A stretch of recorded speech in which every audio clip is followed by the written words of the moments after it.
year. And currently, with the codes that we have in effect now, our international codes are 6 years out of publication date, and our electric code is 7 years out of publication date. ISO ratings are important because they directly impact insurance rates in our community. So our tentative schedule is to have the codes ready for you for the first reading on May 18th and the second and third readings on June 1st with an effective date of July 1st.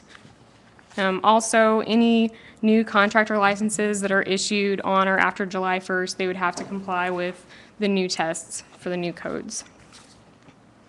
So the books that we are looking to adopt, all the 2015 codes, we're looking at the 2015 Building Code, Residential Code, Plumbing Code, Mechanical, Fuel Gas, Fire Code, Property Maintenance, Existing Building, Swimming Pool and Spa Code, and then the 2014 Electric Code, and then keeping in place the 2009 Energy Conservation Code, and I'll touch on that later also.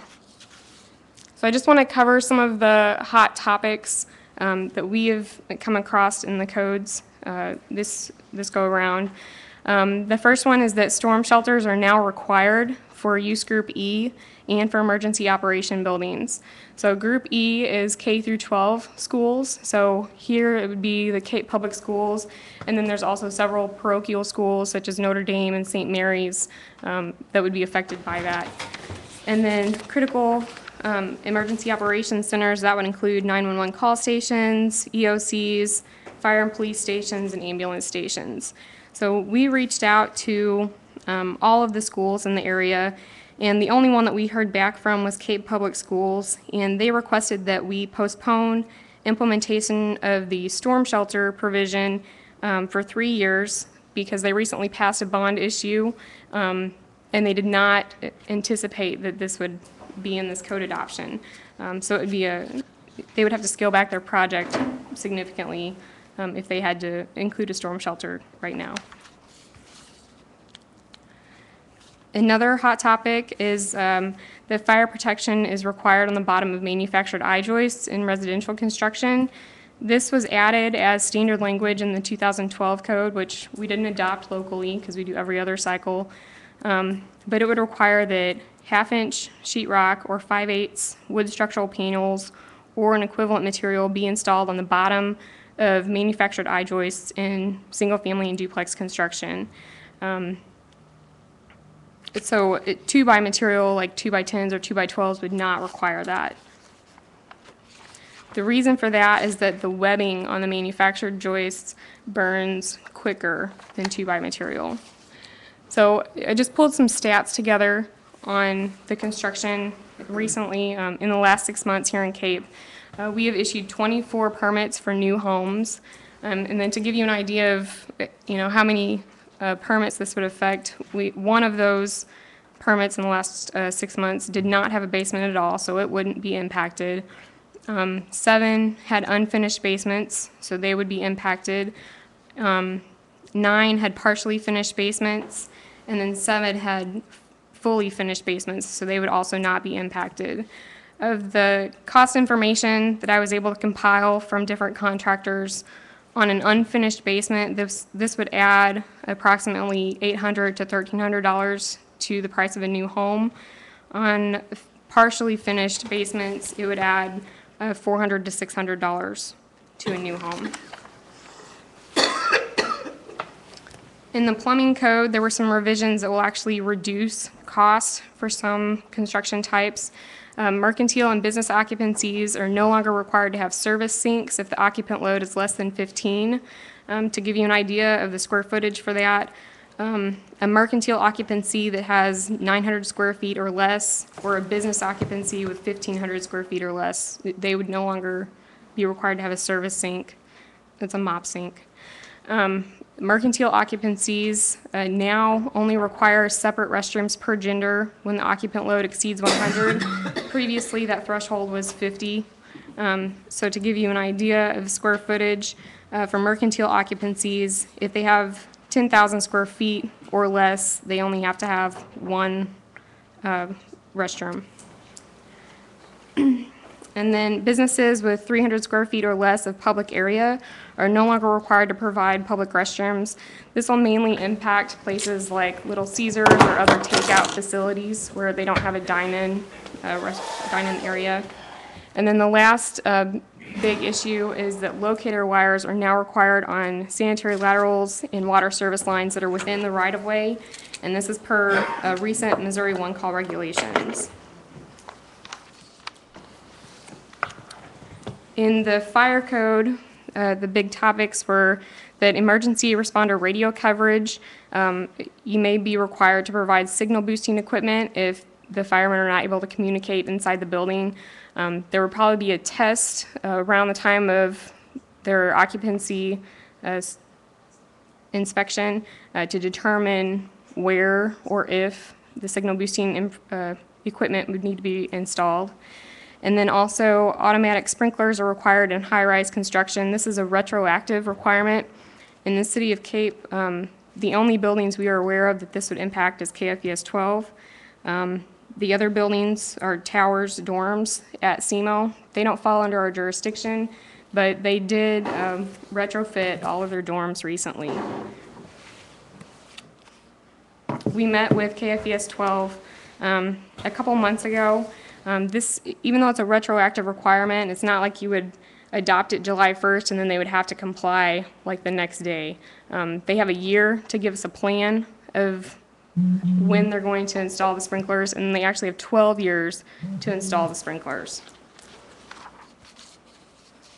In the property maintenance code, there are now square footage limits for overcrowding, so that we would be better able to determine if a home was overcrowded.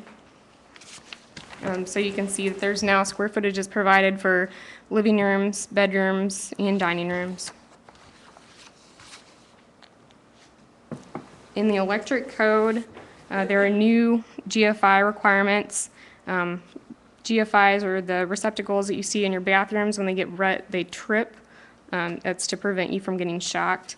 So they are now required in locker rooms, throughout locker rooms, in garages, and in service bays. In garages, previously you only had to have one receptacle per garage. You're now required to have one GFI receptacle per vehicle space. A receptacle is now required within 50 feet of an electrical service. It doesn't apply to 1 and 2 family dwellings though. And then a disconnect is now required at signs. We are also proposing to implement the arc fault current interrupter section. These would be required in dwelling units in all of these locations listed. And you note that it says all outlets, so that means that it applies to receptacles and to the lights. They can be the arc fault circuit interrupters, they can be breakers or receptacles. This section of the code, I believe, was added in 1999, and we have not adopted it. We've always deleted this section from the code. We've done some research on the cost that this would add to a new home. A typical 3-bedroom house would typically have 10 to 15 circuits affected by this change, and each one of these breakers is about $38 compared to a regular breaker, which is about $10.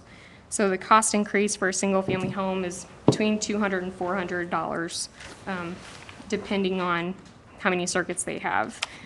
There are several local jurisdictions that currently require arc fault circuit interrupters, including Poplar Bluff, Perryville, Festus, and many municipalities in St. Louis County. And then the International Energy Conservation Code, we are proposing to keep the 2009 in place, mostly because there are a lot of things that are in the 2015 that we do not have the staff or the training to enforce. There's also equipment that we don't have that I'm not sure we would want to have because it may increase liability on the city if a home was damaged while we were doing these certain tests. So this chart that I've shown here, one of the other items that has changed in the 2015 code is that the insulation requirements have greatly increased. So this chart that's on the top is from the 2009, and the one that's on the bottom is from the 2015 code. You'll see that, so we are in climate zone 4 in Cape Girardeau. The ceiling R value has increased from 38 to 49. In wood framed walls, it's increased from 13 to 20. And let's see. You'll also notice that there is a solar heat gain coefficient now required where previously we didn't have one.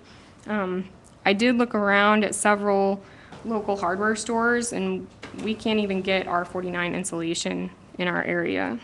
So it would be a new product here. So those are the hot topics that I have. Any questions? So the KFS issue of installing, they would be on the clock then and have to have installed, and they have 12 years to install? So they would have until 2016 to give us a plan of when they're going to install and how, and then 2027 would be their deadline for having it all installed. Okay, that's the only building in the city? I believe so. Yeah. Okay. Questions, comments? Council first? I have a question on the gypsum board requirement underneath in unfinished basements. That's become part of the 2015 code, is that right? Yes, it was originally added in the 2012 code, which we did not adopt, but it's still standard language in the 2015 code. And the reasoning behind that is because the engineering boards fail more Faster. quickly than a traditional floor joist, or certainly more quickly than a steel floor joist would. Is that correct? Yes. So is there an exception available in the 15 code as we're proposing it be adopted, that if an individual were to not use engineering beams, they could avoid the obligation of essentially sheetrocking their ceiling Yeah, if you use 2x, you're exempt from the sheetrock. specifically, as well as steel? I'm not sure. Presumably. Is steel one of the exceptions, you know? I'm not sure that's an exception, because not many people put steel. I haven't in seen very many. residential, but there are exceptions if you use the 2x10 construction, or if you put in a residential sprinkler system. Other questions, council? Comments? And is that in effect now? Because we talked about this maybe a year ago, I think. No, the sheetrock on the bottom of the joist is not in effect currently. Anyone else? Are there, can you speak to what other communities are doing at this time? Is anyone else in the same cycle as us? Jackson, for example? I don't know. I think there are several municipalities in the St. Louis area looking at the 2015, but I'm not sure about immediate locations. Do you know what About the the- bid difference is between 12 and 15? Sort of asking why we're jumping to 15 if it's not been universally adopted in most areas. She kind of went through the history of that before you came, that we've typically gone, Every other. and you can repeat that, Anna. Yeah, we have typically adopted every other cycle. So we adopted 2003, and then we adopted 2009, and so just to keep on that track, we would adopt the 2015. Right, but in the past, we've adopted them when we were typically 2 to 3, almost 3 cycles behind. And my concern that I have is that we're adopting the 15 at the cusp of 15 being adopted, and what's been my concern from before was that we make ourselves competitively at a competitive disadvantage for doing that. And so I'm sort of curious what the big jump was from 12 to 15 and why we couldn't go straight back to 12. Well, if we were to go back to 12, at this point, it would take us about a year to review the 12s, because it's taken us about a year to review the 15s. The books are also pretty expensive. I think we spent between $15,000 and $20,000 on all the code books that we needed, so that all the Board of Appeals members and all of our staff could have copies to look at. What year did we adopt the And then in 2009? 3 years, in 3 years, we would have to repeat the entire Correct. operation again, because we would be out 6 years and 3 years, so we would have to repeat it again. What percentage of property in Cape Girardeau uses, is insured by a company that uses the ISO standard? I don't know that. I do know that the one company that I called said that it would impact rates, so And what percentage of mortgage rate do they have? I don't know that number. When did we adopt the 2009? What year did we adopt 2009? It was late in 2011. I'm going to say like September or October of 2011.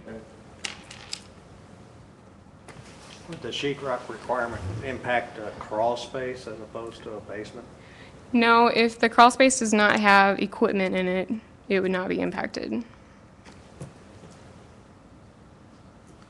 Other council?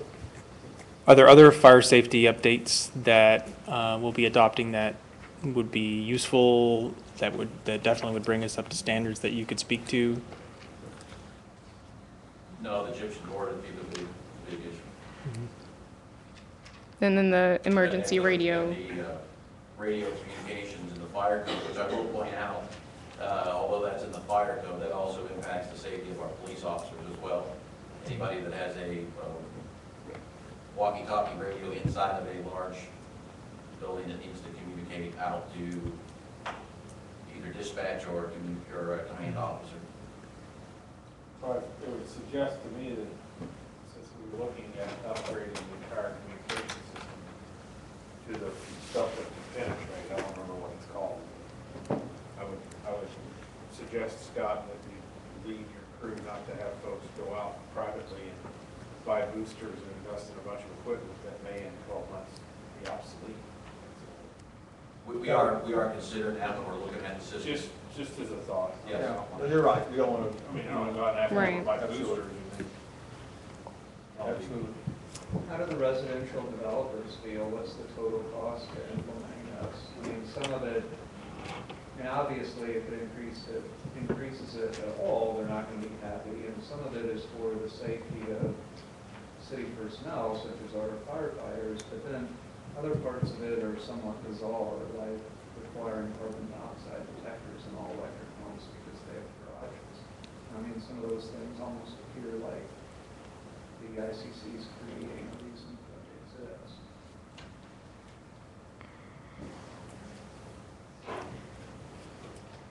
Developers were very against us adopting new codes, but I think they would be against that regardless of which code we're looking at. So they're gonna have an overall cost increase. Do we know roughly what the total is? No, but I mean, just looking at the sheetrock and the arc fault interrupters, you're looking at a couple $1,000s on a new home. I think it's also important to emphasize that there are certain things in the code that were removed that will actually result in cost savings to developers too. Sure. Yeah, there's quite a number of, things pointed out on removal. Can you go where we are currently on residential sprinklers? I'm sorry, sir. I say, could you go where we are on residential sprinklers right now? Right now, the state prohibits any local government from adopting any codes that require fire sprinklers in one or two family homes. We continue our efforts to try to educate the public and the builders to encourage them to look at residential fire sprinklers as a consumer's choice. That's where we're at. And what about Can I make a comment about I'm sorry. I was going to ask you, since you're going to answer the other issue as well, speak about the commercial sprinklers as well. Is it the same prohibition from the state, or we have? No, only No. on one and two family homes. So what are the standards we have now, and how will that be affected by this, if at all? They won't be because currently there are no changes in any type of fire sprinkler requirements in any of the other occupancies. Usually fire sprinklers are based on occupancy type, building construction, and size of the building.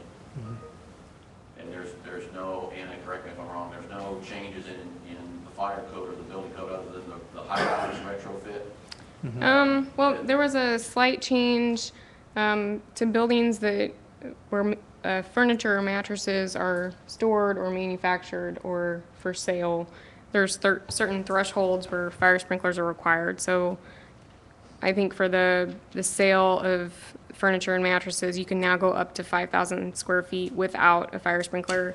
But now if you're over that square footage, you have to provide one. Very small changes for the commercial side.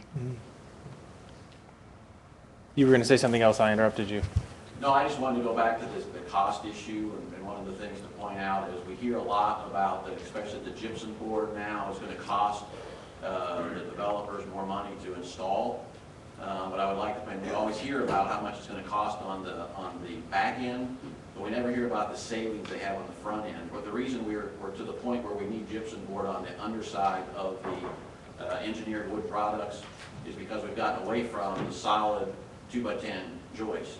And they're also on 24-inch centers as opposed to 16-inch centers, so there's a cost savings in material and there's a cost savings in labor to install those. So over the years, the developers have gained a savings in their construction costs. And through this savings, we've also recognized a fire danger to both the residents of the home and the firefighters who are going into the homes. So now we're just asking for that. Since the built environment is creating the problem, we're trying to solve the problem through the built environment. And while and now we're hearing about how much that's going to cost on the tail end. But I would be, and I'm not a developer, don't claim to be. I leave all the cost estimates to the people who are experts in that field. So whatever figures they want to throw out, I'll go with them, but I'd be interested to know how much money they save building with lightweight, low mass, pre-engineered wood products versus solid wood products, versus how much now they're going to have to pay to protect the underside of those with the gypsum board. I think they'll probably still come out with a net Savings. They don't, they go back to the solid wood. Okay, yeah. Any other questions, council? We have a point in our session where we asked for appearances on any item not on the agenda, but in this case, with Anna here, is there anyone in the audience who wants to address this issue? Okay, I guess you can sit down, Anna. Thank you. Thank you. And I didn't mention, Anna is a licensed architect since several years. 2011, and does a great job with our building inspections, and appreciate what she does. Council, direction for staff on this? My questions have been addressed. I think this is going to be an improvement, and obviously there will be both costs and savings in development, but that's the case with every new development code, and I think adopting every other development code as opposed every other building code set makes more sense than every 3 years. So I think this is timely. I'm willing to move ahead with staff preparing for our next meeting. Anyone else?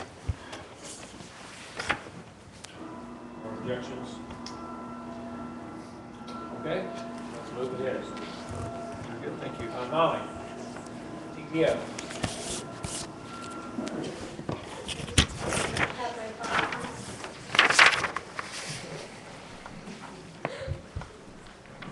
It's like moving it up and down. Good evening, Mayor and Council. On tonight's agenda, you'll be asked to have the second and third reading on, to set the August election on TTF 5. Tonight, I'd like to discuss the project list with you. If we're going to have an election, we should probably know what projects are going to be included under that iteration. About a week ago, I sent some information to you, 3 different spreadsheets, one of which was the TTF committee list that was presented to you in January. Thank you. Got a lot of ups and downs tonight. The mighty Oz has spoken. All right. So you all have seen these graphics before, but I thought it might help the public to follow along and know what we're talking about. So thank you, Nicolette. The TTF committee list from January 12th included 8 projects that equaled about 64.4% of the overall TTF estimated revenue. It also included $6 million for repair projects, or about 26.7%, and then an 8.9% contingency. If you'll recall, last August, when the TTF committee was assigned with the task of looking at potential projects for TTF 5, they were told to focus on more projects that take care of our existing system rather than new, quote, through the cornfield type projects. And so that was reflected in the list of 8 projects that they brought forward to you. We've also had a lot of debate about how much revenue we need to spend on repair. You know, last winter and this winter was extremely hard on our system. We've made some temporary fixes here and there, but we really need to put some more money towards making a more long-term approach to fixing what we have. We took what the TTF committee had recommended to the public, and in late February and early March, we had 2 public input meetings. And if you'll recall, this was the exercise where we gave each individual Cape Cash and asked them how they would spend it on several different projects and repair categories. That information was also presented to you. And basically what we came away from with those public meetings is that there was a greater desire on the public's part to spend more on repair. So asphalt overlay, concrete, gutter repair, streetlights, and sidewalks. At the council retreat, we talked about this again, and the council just, had a discussion about what's the right proportion that should be spent on projects versus repair. We got some additional information from you at that meeting. And last week I sent out a revised final list that took into account the TTF committee's recommendations, the public input that we received in February and March, the input that we received at the council retreat, and this is what I came up with and sent to you about a week ago, which came very close to a 50-50 split for projects versus repair and included about a 7.9% contingency. Since then, and this is something that you haven't seen, is the next slide, we went back and, as you'll recall, we have looked at certain projects to see where we could save and tweak and things, and so we made one final adjustment that I'd like to present to you this evening. On the Main Street project, we believe that we can accomplish the same scope of work for about $300,000 less that we're proposing be moved to contingency. And that does get us to a 45 to 45% split for projects versus repair, which I believe is what the council's direction to staff was. And that does bump our contingency to a little over 9%, which makes us more comfortable. And again, that contingency we use when we have additional acquisition cost. As you know, oftentimes acquisition increases our project cost. If we run into, something completely unforeseen, we have that contingency to help us see that project through completion. What we would like from you this evening is some further input, direction on the list so that we can get it finalized and then begin a public information campaign before the August election. First question, Molly, is on the contingency. Mm-hmm. We've never had, early on, TTF 1, 2, we didn't ever have enough money for contingency. Typically now we've gone to 15% or so contingency. But how many of these, and most of that contingency was because of property acquisition, right-of-way acquisition? How many of these projects are going to need,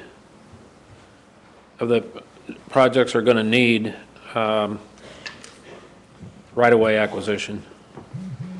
Independence won't. And keep in mind, there's different types of acquisition. Yeah, I There's understand. permanent easements and right-of-way, Right. and then there's Yeah. temporary construction easements Right. that we need on every project. Right, but those haven't been typically the monster Right. that others have. So there are some of these that we are able to conduct within our existing street right-of-way. We will still need temporary construction easements. I'm thinking the Sloan Creek Bridge we will do within our current right-of-way. I don't know that there's any where we will actually have to go out and acquire. It didn't look to me like anything major. No. Maybe, so So I was- we're comfortable with. I was going, in my mind, to getting back to 15% contingency, and then I started looking at what we would, and maybe we don't need to do that. And when you look at these, most all of these, with the exception of Fountain, are really repair projects. Update, repair, or update projects. that need to be done. The other- The rebuild and rework of some, is a type of project that is hard to estimate as well. Yeah.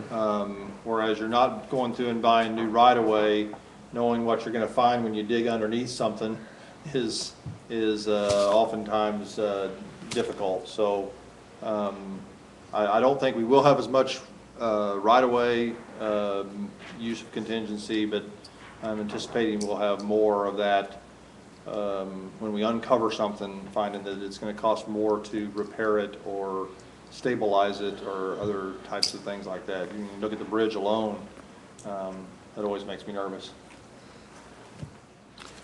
So I'm comfortable with what we have, but I don't, I wouldn't say we could reduce it. Okay. The other thing I want to emphasize, and I should have pointed out earlier, is the Armstrong money. If you'll recall, we asked the public, we also asked the council if you wanted to repurpose the Armstrong Drive money that still remained from TTF3. As you know, we did not ever complete that project due to extremely high right-of-way costs due to a heritage farm. That has been repurposed in TTF5, and you will see it at the top of the list as neighborhood street repairs. Now, that is funding that we do have in the bank, so to speak, and so those repairs could begin immediately. And so next year, we would anticipate that our asphalt overlay program would be very robust. Not saying we would do it all next year, but that $3.2 million that's left over from TTF3, we would repurpose for neighborhood street repairs. And that's a lot of the repairs, the patches that we did after last winter, where we had to do a lot of the asphalt over Take concrete. the patches back out and redo the street. We would go back and address those.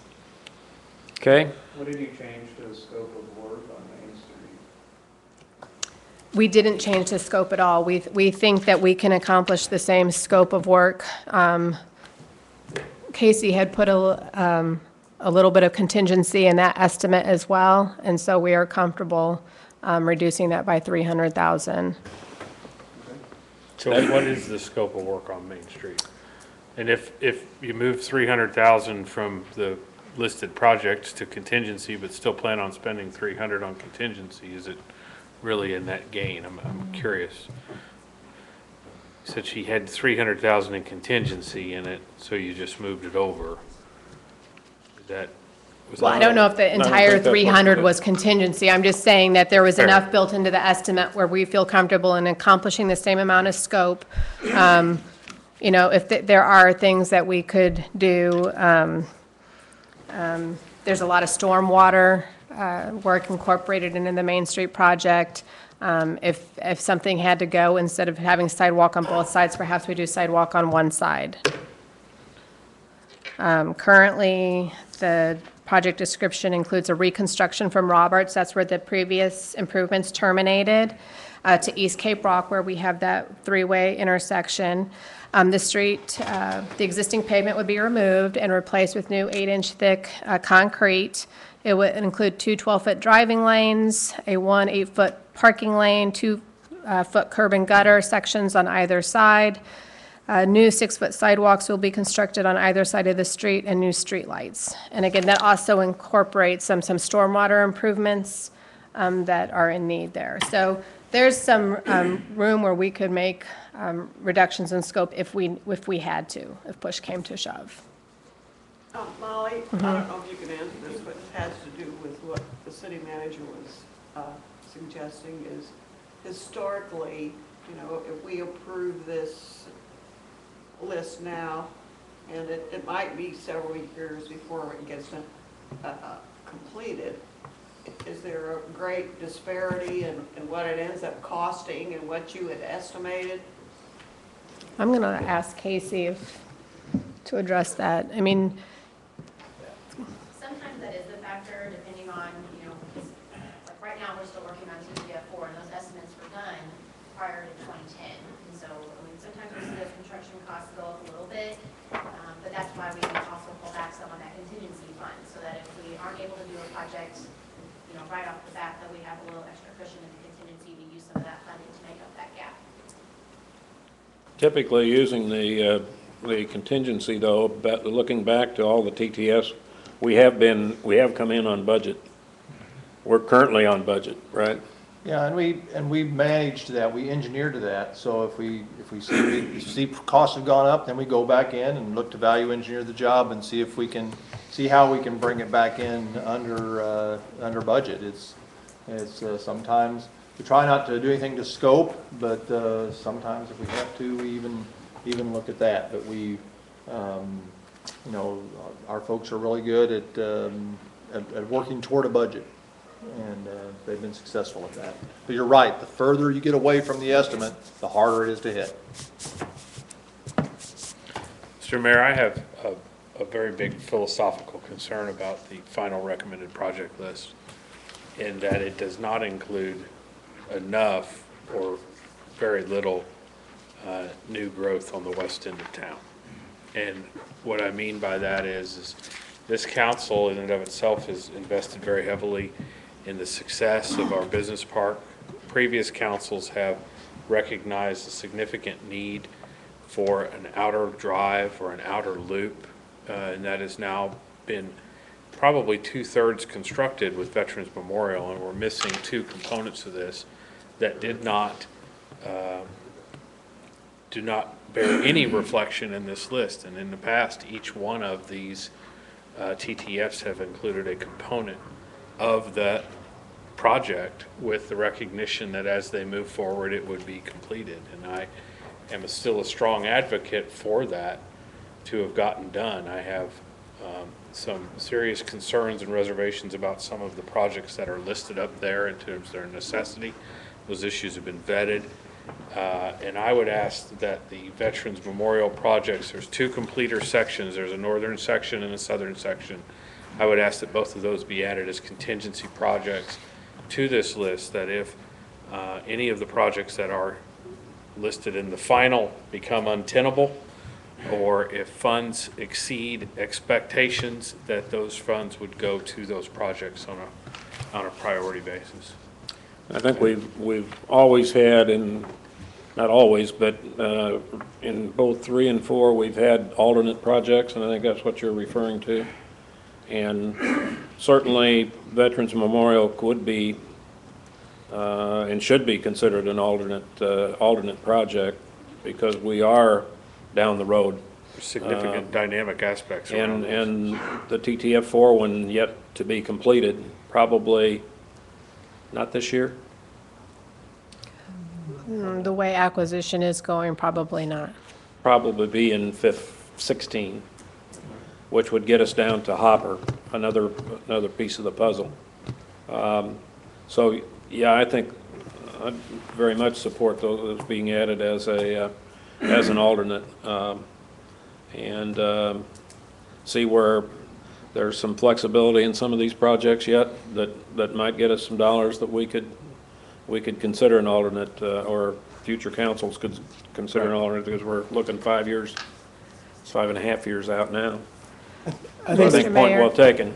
I think this is what we see before us is an excellent mix, though, and the response I've been getting from residents is not let's do new things, it's let's fix what we have. I got an email just yesterday saying 2 words for tomorrow night: street repair. I don't care about anything else. That's the end of that quote, and we can't go clearly 100% towards street repair, but I think this 50-50 mix with the possibility of additional contingency use if there's 2 more bad winters to come back with this possibility, or if revenues are increased. So I've been pushing for more repair and maintenance, and I think this is definitely moving that direction, certainly up from 26, which is what we saw initially, certainly up from what we've done in previous rounds. And so I think the time will come when we need to look at more long-range strategic road placements, but I think we need this pause now to fix what we have. As I was driving in here tonight, I was thinking, well, these roads are kind of bumpy, so I'm glad we're moving in this direction. I think this is a good mix, especially with the late change that you presented tonight. Yeah, kind of the good news is this is a pay-as-you-go program, so when you get into 2016, when this gets passed in August, it doesn't start collecting till January of 2016. So it would be a year or so before we had monies to do much in repair. This time we've got $3.2 million that we can start engineering and so forth, the back half of this year and get underway, as Molly said, considerably with lots of little barricades during the year 2016. So I think that's a real plus that we have going in the repair side. Can we get, and maybe it already exists, but the neighborhood street repair byline up there, or project line, however you want to call it, does it have a detailed listing of some of those areas that we're going to go after so that voters know a lot of neighborhoods and a lot of cold patch, but these are the things that we've identified? Yes, I believe that there was some preliminary work done on identifying some of those roads, and I did talk to Stan Polovic in Public Works this morning about once the list is finalized and we know how much money we have to work with, then identifying the roads that would be included, or also establishing criteria for other repair categories such as sidewalks, sidewalk repair, streetlights. So when we receive a request, we can tell someone, these are the criteria that we will use to assess your request and prioritize as we move forward. I think So- what Mark might be saying is, and we know, I know we got the temporary street repair that are going to be, and those are identified specifically, but any others that we can identify prior to August. Correct. Would be Absolutely. good selling points to those neighborhoods and those streets that would be a part of that early on during the calendar year 2016, Right. I think what you're, Essentially, I want to make sure that folks know what that means. yeah. And so that as part of your information campaign, that's readily available, that so you can Yeah. ascertain, oh, hey. Absolutely. This street, and- Main Street, whatever that may be. And we have those candidates. We, as Molly referred to, we need to figure out how we do this, because we don't want to not be able to get to parts of our city because we're doing too much at one time in one place, and yet also grouping them together makes them a lot less expensive by not having a lot of mobilization. So we're going to work through that, but absolutely in a short order, we'll begin to have those plans and sharing those. Yeah, that'd be good. Any other comments? Everybody getting comfortable with the revised list? Very good. We'll move forward. Okay, Okay, thank very you. good. Let's move forward with, as we have it, Molly.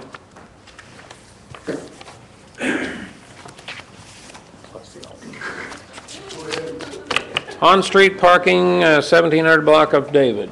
Scott? I believe this is a group that's come forward, and our councilman has asked them to come and share their concerns tonight, and so we're here to listen. Thank you. Okay. Yes, sir. You'll have to excuse me. I've never done anything like this before, so Great. bear with me.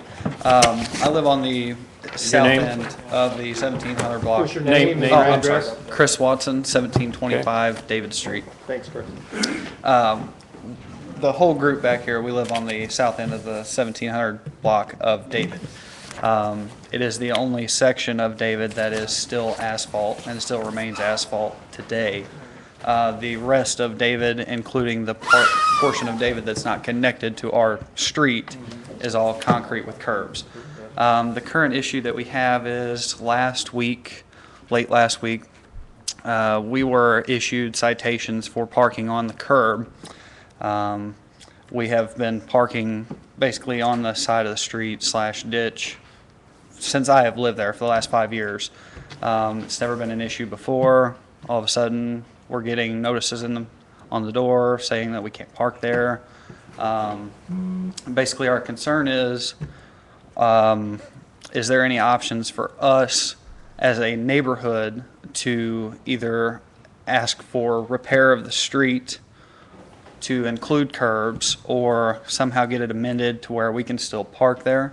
I have taken some photographs of our section of the street, and basically our street is 8 inches narrower from curb to curb than the street directly beside us. Yep.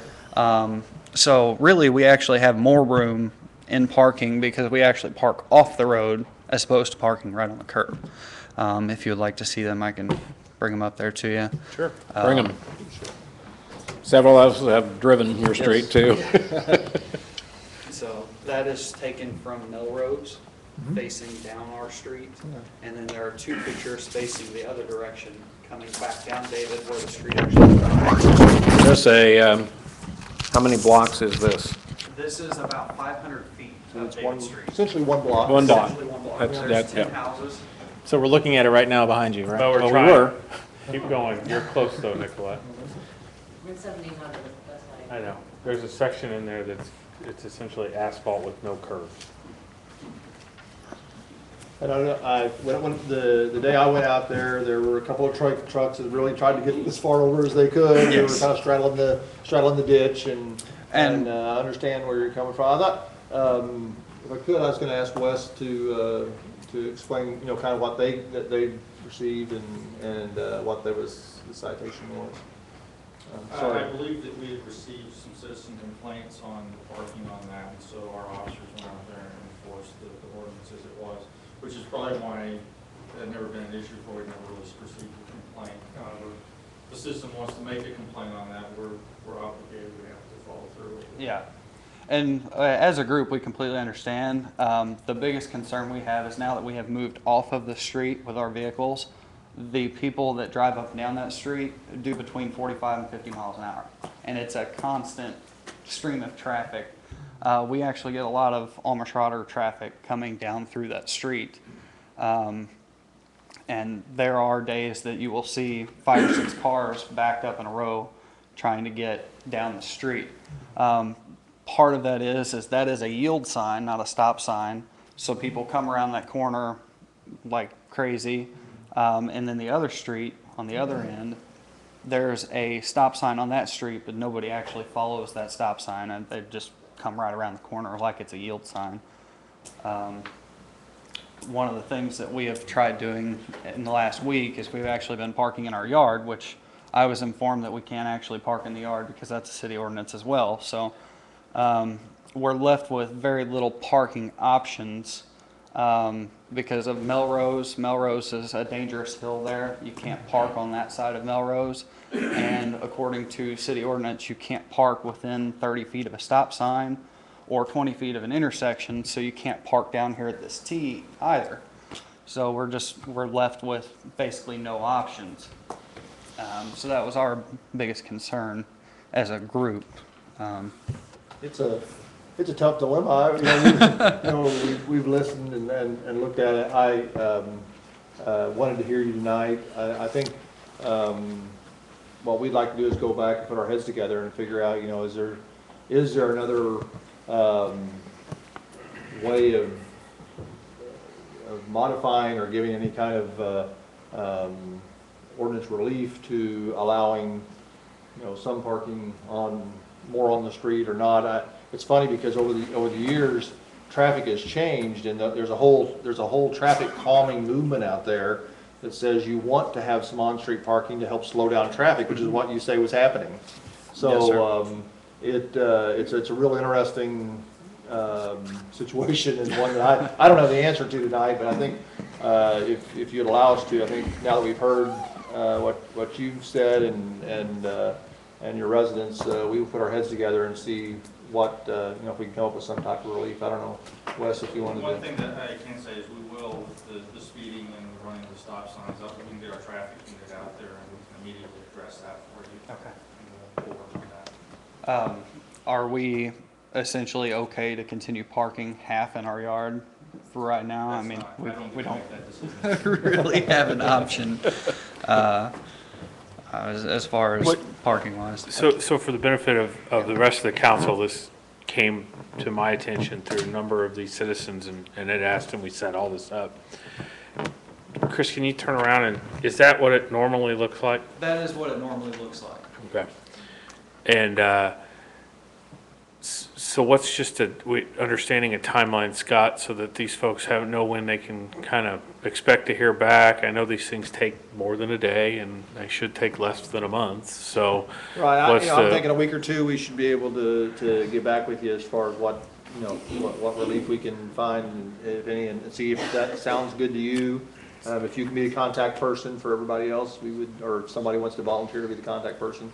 Yeah, I mean, So if there was a curb, it'd be okay, but since there's no curb, it's not If there was a curb okay? there, they can park there legally, but Sure. because there's no curb there, there's no designation of, quote, off of the street. Yeah. Which is an odd, Yeah. yeah. If result, there was a and I- curb there, it would be the same width Right. as a and you regular said street. that if you go back a block where there is a curb, it's only 8 inches wider overall. So it's functionally. Right there is where the curb. You see where it starts up on the next block. Next block, yeah. So really what they're doing is probably more beneficial than if they did all of that on-street parking up there, because And they we would be legal. And So we have a number of streets that don't have sidewalks or curbs. So do we know the number of miles we're talking about? How many areas we would be considering? Because presumably an ordinance would affect every neighborhood in similar conditions. I would, there are a number. Yeah. Yeah, it would be in the, I was looking at Steve, yeah, I guess, but yes, it's not 10 miles. Because if you say, It's 100 miles. if it is potentially safer to have cars parked there and people do slow down, it may be something we want to do citywide for safety reasons as well as to address this particular issue. A little unusual in that it's such a small. Right, and surrounded by Yeah, curbed and guttered which- and which sidewalked. makes it unusual. Well, and then each one's a little different too, because of the drainage portion of it, you know, we don't want Right. to encourage people to block the drainage, because then that causes issues with stormwater, when it rains, and so, yeah, let us work through it, but I don't think we can treat it, universally. I think would have to be some. And in your analysis, will you take a look at those yield versus stop Yes. signs and adding Well. some other calming stuff too? Yep. Okay, Chris, do we have your contact information, meaning not me, but staff? I can give it to somebody who, Okay. Give it to Bruce. okay. Okay. Thank you so much, And and thank you to everybody. Those of you back there who are with Chris this evening, raise your hands. You're all here. Great. Very good. Thank you for being here. We'll get back shortly. And Scott, will you include me on Yes. the information you convey that direction? Thanks, guys, for coming out. And I think Thanks for bringing you'll it to our send it to attention, all Mark. council, Brent? Yes. Okay. Anyone here to appear before the council on any item not on the agenda?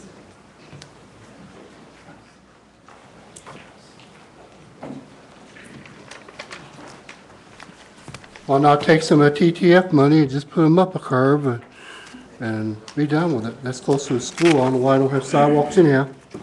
You know, we always manage to put sidewalks in the middle of nowhere, no ways. And they're not used and not maintained or maintained or, you know. I'm against TTF 5. I think it's a waste of money. As far as using leverage to get the people to pass it, saying if it don't get passed, the roads will get fixed. That's bogus. I haven't picked on a tax in a long time now. This is a good one to pick on. I think it's a waste of money. I really do. Okay. Sidewalks in the middle of nowhere, whatever. I'm not done yet. I ain't come out really to beat up TTF 5, but it shouldn't pass. I want to talk about the neighborhood. I want to talk about some other things. The landlords and stuff. And rental inspections. Last time I was down here, I did mention about the police department, about what I thought about some of them getting raises and some of them don't. And I bet you I offended some people. I don't care if I did or didn't.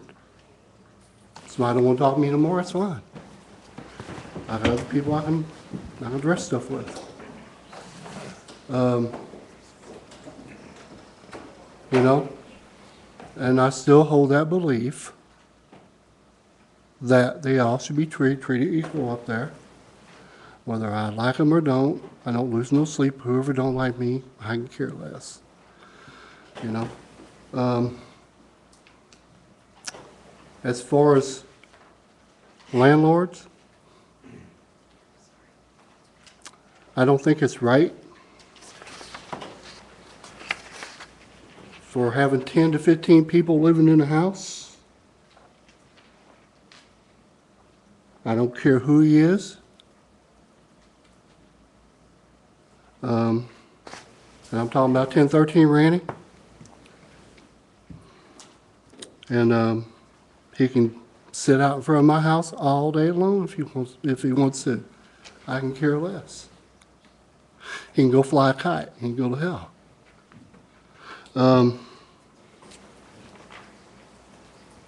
And he knows that's going on.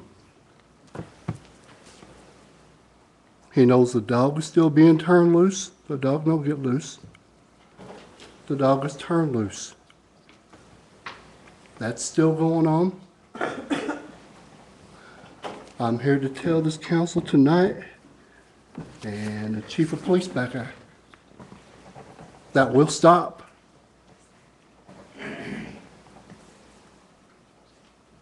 Because I'm telling you this much. No offense, I don't like attorneys, but you're okay, Mr. Lanzotti. No, don't be offended. I certainly would take a lot more than I don't like suing people. But I'm here to tell you, if the damn dog gets loose, and he bites me or one of my dogs through the fence, and that can happen, and it probably will happen, I'm not looking for trouble, because I don't want no trouble. I just want peace and quiet down there.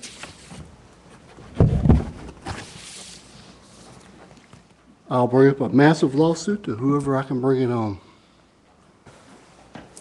Because it's been told and told and told, and I don't know what's up with it being okay for a 10 or 11-year-old boy to have his hand inside a pit bull's mouth for over a minute, and nobody gets charged with child endangerment or child neglect because there was adults on that porch. You know? What's it going to take? And I mean, they're mean, that dog. The other day, I called police now. They was out there taking a belt, whooping him with a belt hard. They're making him mean. And these pit bulls, any kind of dog, whether it's pit bull or if it's a chihuahua, you keep on beating that dog's going to get tired of it sooner or later. And, you know, what happens if one of these little kids come up about this big or this big, it don't matter how big. It gets him by the throat this time, and he won't let go. And, you know, that needs to stop. It's going to stop. And let me bring this up. Patrols down there, that was a fast 5 minutes. No, it wasn't. I'll be quick. And patrols down there are nearly non-existent. I don't know what's so damn difficult about having police cars going up and down the street. You know, every now and then, you know, keeping everything honest down there. You know, if they don't have enough help, hire some help. If you want to keep trouble down there, patrol down there. I'll leave you all alone. Thanks. Anyone else to speak? Any item not on the agenda? Good evening, Council. Mr. Mayor. My name is Fred Barnard. I'm a property owner in Cape Girardeau. I came to you, two things. Number one, to applaud your efforts to be good stewards of our tax dollars. In your effort to do so, you've stood out and made a valiant effort at it. Last year, late fall, I addressed you in regard to a project that's been left undone for multiple years. It sits directly behind us at the corner of William Street and Fountain. It is a mess. It is a swamp, a mosquito nest. The tenants there tell me they cannot go out at all in the summertime because it's always full of stagnant water and therefore mosquitoes. I was told by staff that it happened because they ran out of money, which those things happen. If you don't have it, you can't do it. I was wondering if there's going to be any funds within our TFF 5 funds to maybe complete that project that's been left undone for multiple years. I don't think it's included in TTF, but when Fred had addressed this last year, there was some work that was going to be projected for that. I know we done some work out there, but I don't know what status it's right now. I know we're working on it. The weeds were cut, which was a big improvement. It is an issue. But we do have a 12-inch mud hole right across the street from a playground that has hundreds of children every day, besides residents that are 40 feet away from that hole with their children, no fence. Folks, it's dangerous. We really are better than that. We can do something about it. I don't know if when we do if we do TTF, the Fountain Street extension, if there's opportunity to waste some dirt there or do some things as well. I don't know exactly what needs to be done. I was told that a waterproof or water layer basin needed to be put in there to bring the level up approximately 12 inches and then properly seeded with grass, whatever. You were here last year and we promised to look at that, and now you're back. I'd like staff to come back. Not tonight, but staff did. They sent me an email, so they did respond to it. It's that time of year, and I thought maybe you're it's here regularly, Fred, and promise you we will get a report back from staff. Thank you. I appreciate it. Yep. Good evening. Yep. I remember when you were here last year about that, and I drove it, and it is an issue. Yes, No question. So the real question, if I heard Fred correctly, is staff knows the problem that needs to be fixed is the funding. That's going to be part of the report back, what it's going to take. Anyone else speak before the council on any item not on the agenda? Cindy Mayer, 633 Highland Drive, and I think most of you might remember, but we're here to check on the update, or get an update on the progress from the last meeting. You were going to send our thing to staff to look at? And we did. We did. And you have a memo attached to your agenda tonight that outlines the review by the city attorney. Basically gives a full history of what's taken place, several iterations of working with the parking committee and then bringing it to council. I guess to make a long story short, the report is supportive of one of the things that was offered last time was, well, why don't we at least just try and see how it would be if we allowed parking on one side of Park and Normal, and staff is agreeable to that. Still did not recommend the hang tag program, but long story short, that's where the memo ended up. But I think we did want input on which side of the Yes, streets yes, we don't. to allow the parking on as a change. Yes.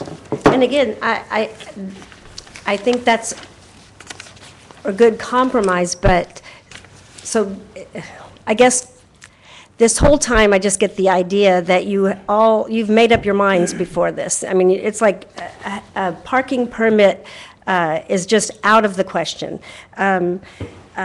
You just got finished with the David residents. You were saying, you said that some parking is good. That's what you said, because and you were willing to address when Mr. Bowen said, instead of an ordinance for the city, you were willing to consider an individual basis. That wasn't what No, I was no. conveying. I was saying No, we need to. you said an ordinance, and they were, oh, well, we don't want to do that, we can look at this. You didn't say that. You said it would be an individual basis. And some parking is good, which I appreciate that you're willing to at least go to parking on one side of the street. Could we also say that this is a temporary basis? Because this doesn't solve some people's issues with the college students. This will bring the college students back, and this will bring more of those problems back. Well, and Cindy, Mr. Kipper made a good suggestion that you and I agreed on, and I don't know if the rest of the council would, but it seemed like a good additional compromise was to just have signs that say residents only. Now, I don't know what all streets it would be for, between certain hours when, And I think, problem hours. I think that would also be something that might, That's, I don't see why anybody would be opposed to that. But if you're Is post, that your suggestion, Mr. Cooper? That was our original thing, that would be just for those certain trouble hours, that'd be resident Yeah. only and parking for everybody. There were so many questions, and I didn't want to get into the weeds last time. If we had a committee where we can address those specifics would be awesome.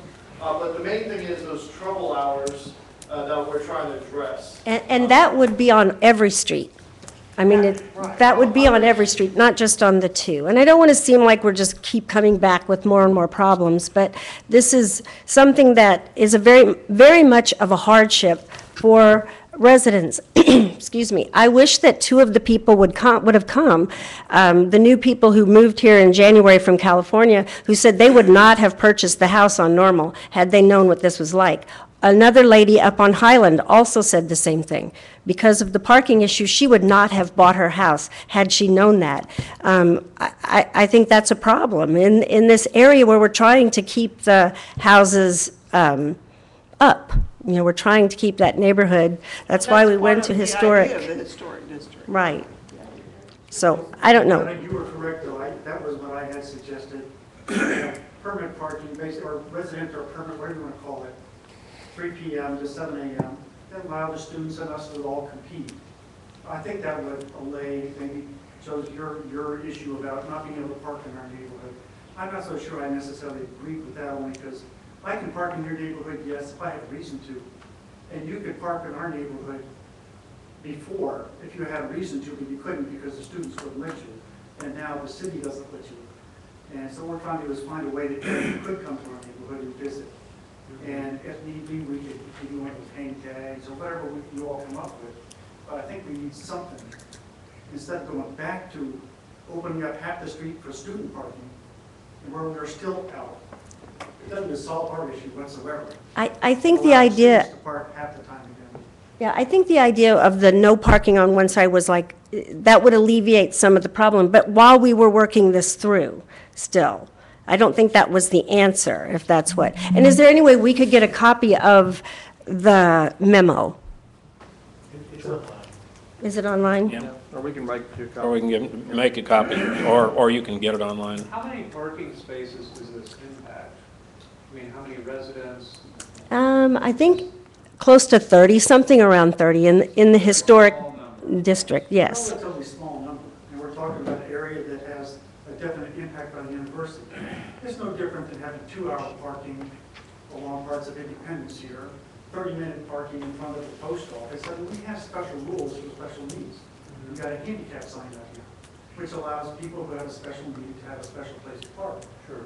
We have special need, and that's brought about by the university, not because of our problems, but because the university causes us.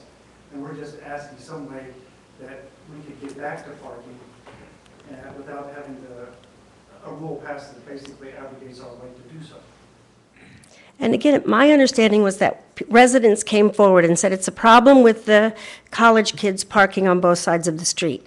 And then the city came to us and said, let's do, if you are a historic district, we can address the parking. So we went to the historic district. We went through lots of hoops for the historic district.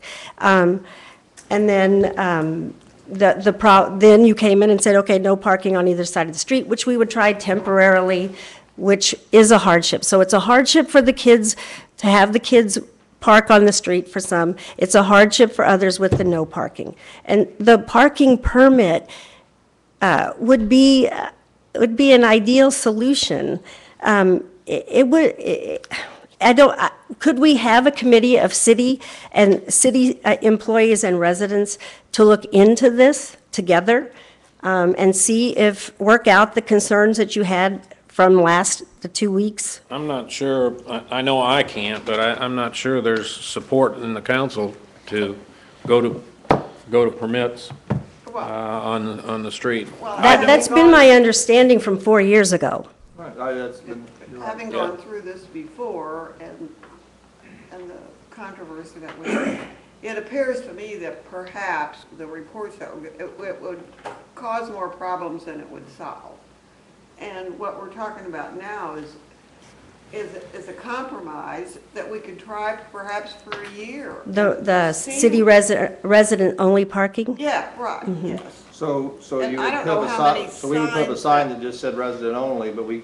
How do you there enforce wouldn't that? be any enforcement of it, it would just be. Well, if you all- had a sticker on each resident's car, which shows that you're a So resident, that goes back Virtually a to permit. To hang tag. issued, we will be willing to pay for it. We worked this out before, 4 years ago, 3 years ago. We had a good, you congratulated us on our proposal, and then we never heard anything else from it. We would be willing to pay for these permits, issued to each resident. So, Ms. Mayor, I think that there were a few of us that were on that council that was part of that Yes. discussion. Right. And in fairness to your group, I want to be sure that my position on it is clear. Yes, since you I'm weren't here last time. Empathetic to your situation. I am not inclined, though, to give certain citizens a right to use a public resource just based upon the fact that they own a piece of property. Yes, that was your That was argument. my position 4 years You ago. made that very clear So last I'm time. not trying to be obtuse to the concerns and problems, but I still remain in that place today. But, so that's a no then to a committee checking into? I mean, how would you enforce the resident parking only in, how would you know what cars belong to the residents? Unless you possibly One issued a hang solution tag might be or, you know, some subdivisions, which I've been familiar with, put a sticker, I mean, on the windshield. that's, you know. we'd be And- happy and with that. Only one person, you know, could issue those. I mean, and that way students wouldn't have them. Right. Which would be a parking permit. Well, it I is. think we had a concern about the operation and whether or not the operation could, we can't advocate that duty, if I remember right. Is that the correct, Mr. Cunningham? The city would have to be the entity that was operating it and enforcing it, yes. Do we have an estimate from city staff as to what it would cost? Is it $120 annually per permit, or what is the cost of implementing such a program and then enforcing it? Is there any way to estimate that in advance Do you, of implementation? do you still have the proposal from, we had all of that ironed out. I mean, we had all of that in our proposal. Right, but I mean the cost of the actual enforcement. I mean, I understand the tag costs $1, but keep in mind that it's easy for an officer to drive through an intersection and notice if there are cars parked on a no parking street. However, it's much more costly to have a permit system due to the fact that the officer has to validate every single permit. And you have to admit yourself that the real time that the officer will be doing that is if anyone parks there without a permit, then you guys would be calling because you would expect it to be enforced. Because if it's not enforced, then it's fruitless. Right.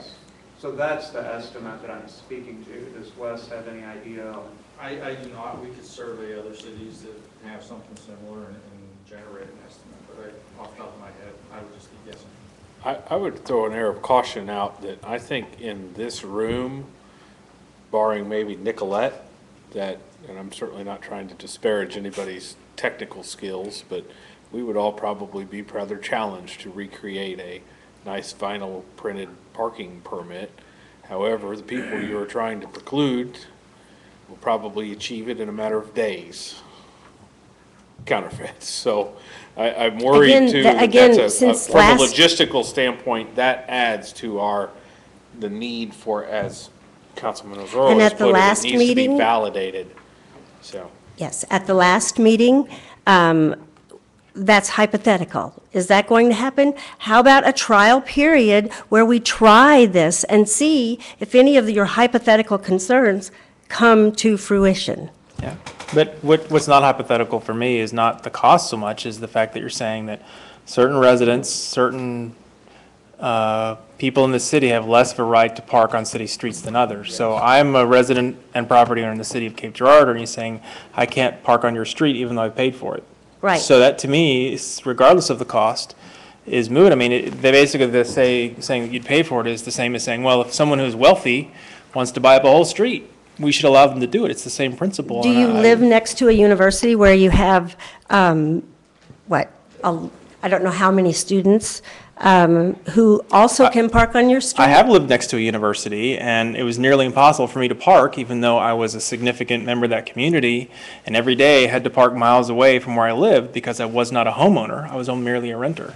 So I've been at the other end of it. And I think, I don't know, to me, that's a little bit of a difference, a homeowner versus a renter. But I'm a resident of the city of Cape Girardeau, and I think unless it's reserved for handicapped, I Are think these kids residents of Cape Girardeau? I am. No, I know you are, but are these kids? So we're giving kids special, Many of them are.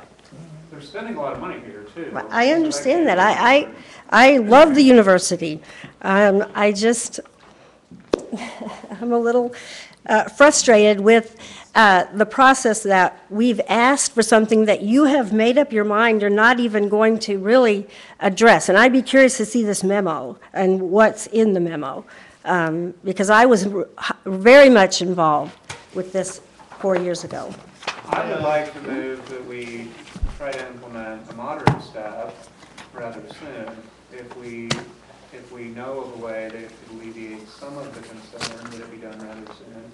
And I don't know, I can only speak for myself, not all the council people, but I wouldn't have a problem with staff meeting with the constituents to express their concerns with the parking permit and then obtain more suggestions and brainstorm as a group, independent of the council meeting on solutions. I think that's fine to do that. I see a And I don't know that we'll get. I see a groundswell against the parking permit. Outside of that, other parking issues we maybe could address, but even the so many hours a day is really the same thing on just a little smaller scale. And I sympathize with the issue, but I don't have a solution. Right. Well, I guess we don't really know entirely what the problem is. When you talk about enforcement, how does the Internal Revenue Service force people to file tax returns? They don't audit everybody. A few people get it audited. Sure. A few people are going to get a ticket, and that's going to send a big message to the university. You're not going to have that problem. I think that's typical of law enforcement because there isn't enough law enforcement to enforce all laws 24 hours a day. Well, and as far as, that not being able to park on the street, I'm sorry, if you had taken away our right to park on the street, we can't park there now. And it You was have done supposed to what be you say we temporary. can't do to you. And what we're saying is you can park in the street if you had a legitimate reason. We can give you a hang tag. You can park there. You have as much right to park there as we do if you have a reason to be in our neighborhood. If you don't have a reason to be in our neighborhood, I don't think we're arguing for someone's right to park in our neighborhood who has no purpose to be there. If I can address the issue of okay, fairness. one at a time I'm here, sorry. and we're going to bring to a conclusion because we're not going to get any further here tonight. We've got the bulletin. Scott, can staff come back along with Wes researching some and give some more information to it? Yeah, But we can I think provide more you're information. seeing a council that's not conducive to moving ahead with parking stickers. So to me, that's off the table. Am I overstating my? But my suggestion for a sticker, in my mind, does not constitute a parking permit. All you're doing is saying this car belongs to a person who is a resident of the historic district, period. That's all it says. And the sign says that no parking, parking only for residents. I mean, that's. Will I get a ticket if? That's not a permit. Will I get a ticket if I park there? What? Will I get a ticket if I park on that street? Yes. If I won't, it's pointless, and if I will, then that's exactly what we've agreed not to do. Right. Well, you get a ticket if you park over here on Independence for more than 2 hours. If you're a university employee, if you're a university employee or a university student, there's parking available for you on campus. For us, there's no parking available anywhere else. If you look where we're located, there is no other place for us to park except for our street to get to our house. This isn't asking for a permit, a special permit to park right in front of my house. This is asking to work together on some sort of something where we can find a place where we can reasonably park somewhere in the vast vicinity of our house. That's what we're asking for, to reach some conclusion, to work together on something. As a sidelight, I was involved when we wrote the historic preservation ordinance, and part of that was to establish historic districts. And I believe that when we have done that, we separate the historic district somewhat apart. That I don't mean that you deserve special privileges, but I do think that we need to respect the residents there, or we'll never get in another, there's a couple of districts that have been surveyed, and we'll never get another historic district. And the point is to preserve those areas and to keep the history alive and preserve those properties. So Yeah, that's my view. We agree, and I put it to you that by doing what you're doing, you're driving down our property values. You drive down our property values, make it difficult to sell. You're gonna have a whole different demographics in that community, and the local business is gonna suffer. And you're gonna basically undo what you had done by creating the historic district. And again, we're not a privileged group wanting special privileges or anything like that. We're simply homeowners who would like to park in front of our house. That's it. That's it. On our block. It doesn't even have to be in front of our houses, on our block. And we've been asking this for many years, and We've not come to a solution yet. no. But we're still willing to work with you, to work together, to find something we can agree on. Okay? Mr. Mayor?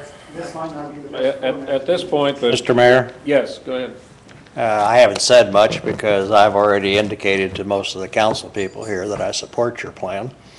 So did the last count, so did the last Trent. Okay, let Mr. Gunn speak, please. At any rate, I've talked to them about it. I haven't gotten a groundswell of support. I would support what Mr. Yuzoro said. I would support what Loretta said. See if we can come to some solution, but I'll leave it at that. I support the plan, just how we implement it, it'd be what I would suggest. But it's up to the council. I'd like to ask that we close the discussion for tonight, let the staff be prepared to give us something to take action on in 2 weeks in terms to the parking on at least one side of certain portions of the street, and that staff spend some time with the constituents so that everyone understands the challenges of the permit system, and so that staff can hear from the constituents of the neighborhood in more of a one-on-one or 10-on-1 setting instead of at the council setting, and then let they bring it back to us. I support that. Okay, We can do that. we'll do that. All right, thank you. Anyone else to speak for the council on any item that is not on the agenda? Okay, Scott, if you'd take us through the agenda. Council, just before I go through the agenda real quick, you also have another memo on your agenda tonight for parking fees, changing that fee structure. Would appreciate if you get back to me sometime before next meeting as to whether or not you are support moving forward with the first reading of that ordinance. So, I didn't see any comparable information. If we could have that before we make that decision, that'd be helpful. What other communities of our size and in our region? all right. I think we might have that data. Yeah, we'll get that to you. Thank you for that.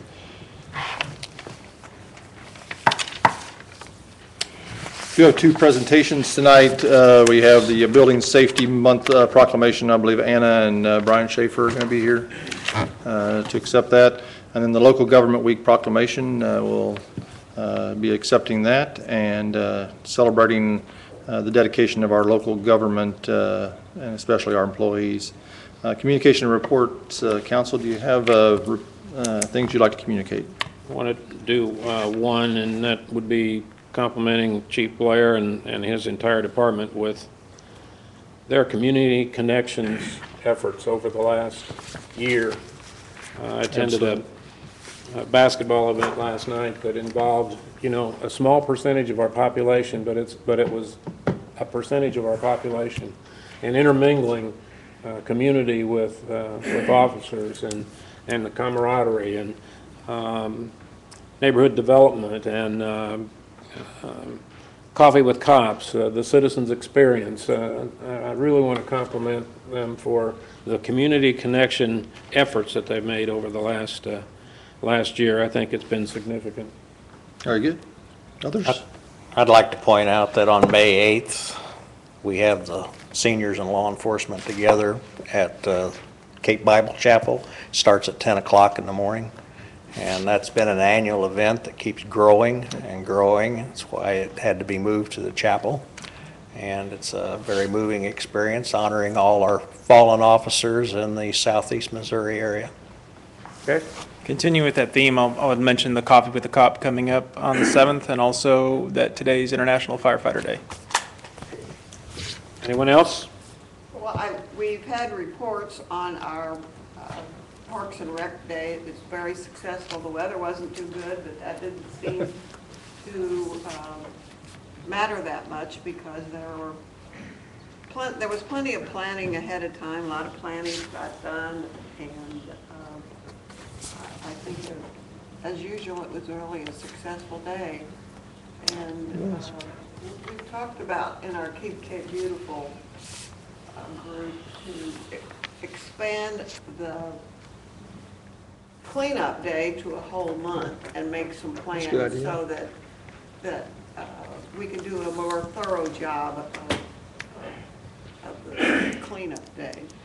And also, we've completed all but one ward of our litter survey that we have to send into the Keep America Beautiful group. And I think we did it a little bit late because of all the green space and the space of the grass, and we think also our cleanup day helped, but we were pleasantly surprised with most of the areas. So I believe we're making progress. I believe we are. That was a good article on that. Was it Sunday's paper? This morning. It was this morning's, okay.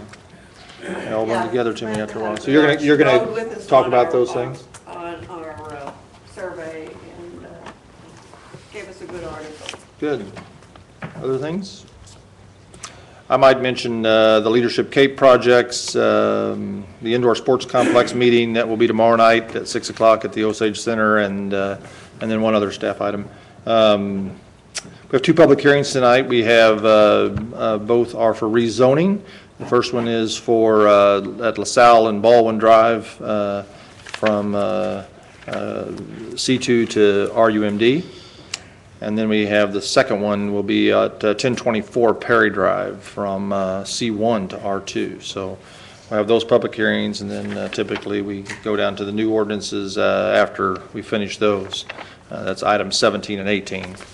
The consent agenda tonight, it's a lot of second and thirds, cleanup items and record plats. So we have a record plat for the Aldi subdivision is number 4. We have a traffic signal at William and Spriggs. That's a cleanup issue. It's number 5. Number 6 is the record plat at Baldwin Place. Number 7 is establishing stop signs at Sprigg and Morgan Oak. That's the removal of that signal, which is accomplished. And number 8 is various traffic light signal controls. This is another cleanup item. Number 9 is the second and third for the court costs for domestic violence for Safe House. Number 10 is the record plat at Giboney Woods. Number 11 establishes the August election for TTF. Number 12 is the second and third paying off the employee benefit fund to free up some money for the salary study implementation. Number 13 is a resolution for Safe Routes to School project at on Kingsway Drive. Number 14 is a companion to that. That is the casino funded portion from the Kingsway sidewalk project as well. Number 15 is the Apex paving. This will be our asphalt overlay program for this year, and those routes are listed in your background information. Number 16 is authorizing an agreement with Piper Jaffray. Changes how you can do bonding. If you used to, they would give free advice, and from a transparency, now we're required to have those contracts, and so we've chosen Piper Jaffray to do our financial advisory services. I believe that's the consent agenda. If you have any item you would like to remove or announce any conflicts or other things. If not, 17 and 18, again, are with the hearings. Number 19 is the general warranty deed from St. Francis regarding the work for the retention basins at Whitener and making that connection. Number 20 is the changing the city code for related to walking along roadways. This, in the past, the median area was kind of a unknown in the ordinance, and this clears that up. Police had asked for that to have that clarity. Number 21 is accepting permanent access and easements for various property owners for various projects. And then number 22 will be the appointment to the Golf Course Advisory Board. I believe you received a recommendation from Parks and Rec on that. There was not that was from the staff. There was not a recommendation from the board. Staff, you got the council, you got the 4. One of those, I think, has since declined. The number 1 recommendation was Callie Welker, and I think I saw a note of support from Wayne on that's right. on Callie. Any other council input on the golf course advisory? If not, you have the form in front of you to check, and we'll proceed with that. Any other business to come before our study session? If not, council, we do have to have a closed session this evening for legal actions, litigation, confidential communications with our legal counsel and personnel matters pursuant to revised statute 610-021, 1 and 3. If I could have a motion. So moved by Lanzotti. And seconded by Zura. Those in favor, aye. Aye. Those opposed? Okay, we will adjourn. We might be a little tight getting to our 7 o'clock. We might have to be a few minutes late to get that done. We'll try to get done to be back here by 7. But we stand adjourned. If we could quickly get to our places for our closed meeting.